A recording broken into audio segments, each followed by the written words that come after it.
6 months. That's how long I spent waiting for someone to decide if they wanted me. And the worst part? I knew by month 2. I knew. And I stayed anyway. I'm going to walk you through every mistake I made in that situationship. Not to embarrass myself, but because I wish someone had said these things to me out loud before I lost half a year of my life. So, if you're in something right now that you can't quite name, this one's for you. By the end of this video, you're going to know exactly which mistakes keep you stuck in a situationship, and, more importantly, what to actually do when you're in one. I'm going to be specific, not love yourself advice. Real patterns, real examples.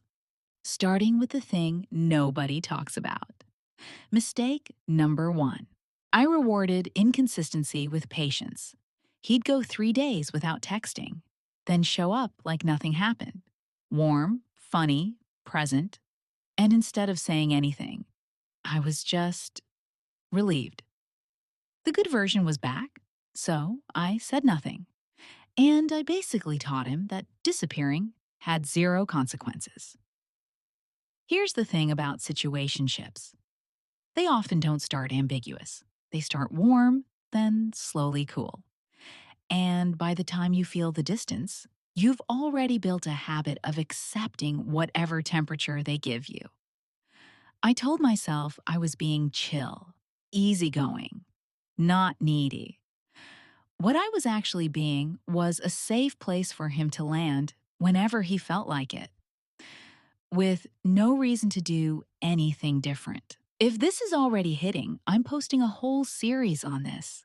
The signs, the exit, the aftermath. The subscribing means you'll actually see it when it goes up.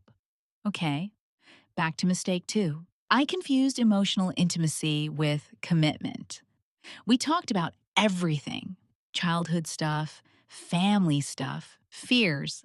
I genuinely thought people don't share this unless they're serious about you. Wrong. Some people are emotionally open by nature. It doesn't mean they're emotionally available to you specifically. Intimacy is not a contract. Someone can know your whole story and still not want to be your person. I had to learn that the hard way. Depth of conversation is not the same as depth of intention. Ask yourself, does this person show up for you in real, practical ways? Or do they just show up for the conversations? I kept moving the goalposts for the talk. Month 1, too soon. Month 2, we just had a great week. I don't want to ruin it. Month 3, things feel like they are progressing. Let's see. Month 4, we're in a weird patch. Bad timing. Month 5, maybe I'm overthinking this. I had an excuse for every single month. And here's what I know now. The discomfort you feel before that conversation is not a sign to wait. It's a sign to have it. Because the conversation itself is data. Their reaction tells you everything. A person who wants to be with you doesn't make you feel stupid for asking where things stand. That's not a hard bar. That's the minimum. I made myself smaller to seem easier to choose. I stopped bringing up things that bothered me. I didn't mention when I needed more. I matched his energy even when his energy was low, because I thought if I asked for less, he'd eventually give me more. That's not how it works. Shrinking doesn't make you more attractive. It makes you less, because the person who eventually chooses you, if they even do, isn't choosing the real version of you. They're choosing the quiet, convenient version. And then you're stuck performing that forever or starting over anyway. I'd rather someone walk away from my actual self than stay for a version I'm pretending to be. I didn't believe that at the time. I do now. I let the good moments erase the pattern. This one is the hardest to explain because it feels so rational when you're in it. You have a genuinely incredible weekend together. And suddenly, 3 months of inconsistency doesn't seem like a pattern. It seems like a rough patch that's now over. But a pattern is what happens over time.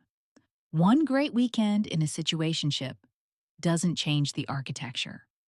It just delays the reckoning. I kept a mental highlights reel. I replayed the good parts on a loop whenever I felt doubt creeping in. And it worked at keeping me there. It did not work at making anything real. Month 6, I finally had the conversation. Not because I'd planned it, because I was just tired. And tired, it turns out, is a valid enough reason. He wasn't cruel about it. He said he cared about me, but wasn't sure what he wanted. And I realized that's the answer. Not sure, after 6 months, is the answer. It's a no with more syllables. The thing I came away with isn't don't trust people or define things immediately. It's simpler than that. Pay attention to how someone makes you feel over weeks and months, not in individual moments. And be honest with yourself about what you see. You already know more than you're letting yourself know. That's almost always true. If you're in something right now that's making you feel like you're waiting, I hope this helped you get a little clearer. You don't have to have all the answers today, but you do deserve to stop shrinking. Next video, I'm talking about what happens after. How to actually recover from a situationship without carrying it into the next thing. If you want to see that, you know where the subscribe button is. I'll see you there.